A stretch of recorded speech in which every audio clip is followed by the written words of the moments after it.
berkuasa atas itu semua. Begitu pula Allah Subhanahu wa taala berkuasa memperjalankan hambanya Ibu besar Muhammad sallallahu alaihi wasallam. Bapak Ibu nikmati Allah. Terus ngapain tuh Rasulullah sallallahu alaihi wasallam ke Sidratul Muntaha? Ngapain? Beli pisang goreng? Apa beli makan?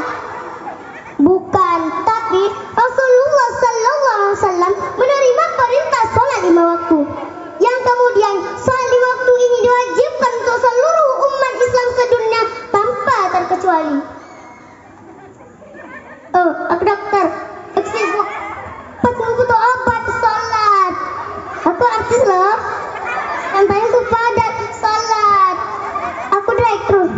Aku manajer berapa sholat.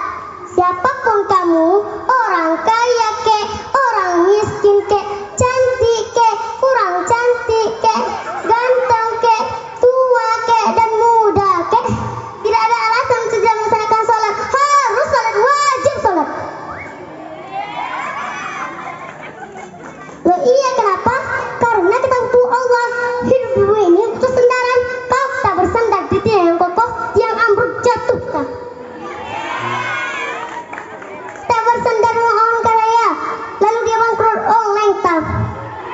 Tapi jika kita hidup bersandar kepada Allah Subhanahu wa taala, insya Allah kita akan selalu dalam naungan kasih-Nya, naungan rahmat-Nya, dan insya Allah bahagia.